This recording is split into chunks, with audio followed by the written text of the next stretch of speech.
Bienvenidos seáis a esta iglesia, la más antigua de cuantas fueron construidas tras la conquista de Valencia en 1238. Venid, seguidme en un viaje a otro tiempo que os permitirá descubrir este lugar sagrado.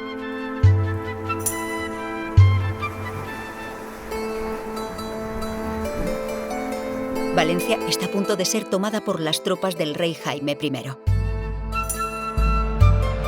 Entre sus huestes se encuentran los hospitalarios que están asediando la puerta de la ciudad que da al mar. Cuando Jaime I conquista la ciudad, en agradecimiento por su contribución, les concederá unos terrenos estratégicos próximos a esta puerta. Aquí levantarán un albergue de peregrinos, la iglesia, el cementerio y la residencia conventual. ¿Pero quiénes son? ¿De dónde proceden? ¿Cuáles son sus motivaciones? Para responder a estas preguntas, debemos retroceder un poco más en el tiempo y navegar muchas jornadas hacia Levante. Estamos a mitad del siglo XI, 50 años antes de la Primera Cruzada, y unos mercaderes italianos han obtenido permiso de las autoridades musulmanas de Jerusalén para construir el primer hospital y albergue de peregrinos junto al Santo Sepulcro. Así nace la Orden de San Juan del Hospital. Posteriormente, en tiempos de los cruzados, se convertirá en una importante orden religioso-militar. Los freires llevarán una vida monástica y combatirán en defensa de los cristianos. Pronto se expandirá por toda Europa. Contribuirá a frenar el avance islámico que proviene del Mediterráneo oriental y también ejercerá una vasta labor asistencial con su red de hospitales. Pero volvamos a Valencia entre 1238 y 1261. La iglesia y su complejo ya se han construido. Los hospitalarios han convertido los jardines del Palacio del Emir de Valencia en un cementerio. Allí entierran a los enfermos que mueren en el hospital, a las personas sin recursos, a los ajusticiados. También a familias con mayor poder adquisitivo y gremios de artesanos. Lo que ellos no sabían es que sus cuerpos reposaban sobre el Circo Romano de Valencia, del que todavía podrás visitar parte de sus restos. Pocos años después de su construcción, la iglesia será ampliada en longitud y altura. Esta gran reforma será posible en parte gracias a una de sus grandes benefactoras, Constanza de Hohenstaufen, emperatriz de Grecia.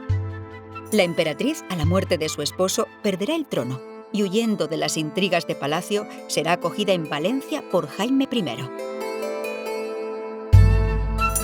Antes de morir, pedirá ser enterrada en la iglesia, en una capilla dedicada a Santa Bárbara.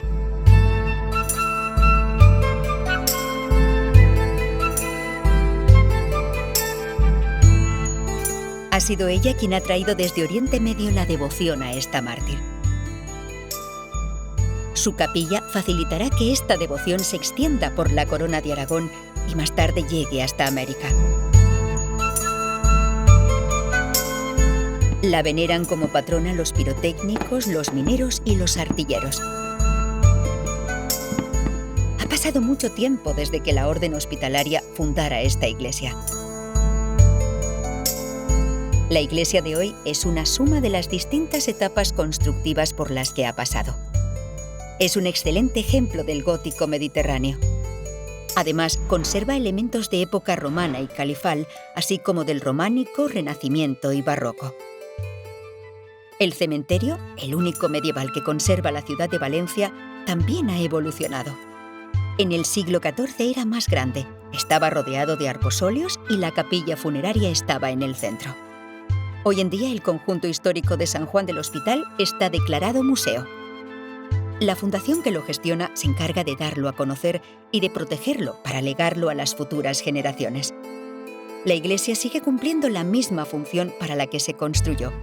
Es un lugar de culto, de catequesis, y en el centro social facilitamos la integración laboral de personas en riesgo de exclusión. Desde 1966, la Iglesia está encomendada a sacerdotes del Opus Dei, institución católica fundada por San José María Escrivá. San Juan del Hospital forma parte de la vida de numerosas personas. Muchos han vivido algunos de los momentos más felices de su vida. Y otros muchos vienen porque este lugar les transmite mucha paz. De nuevo, sed bienvenidos a San Juan del Hospital y volved tantas veces como deseéis.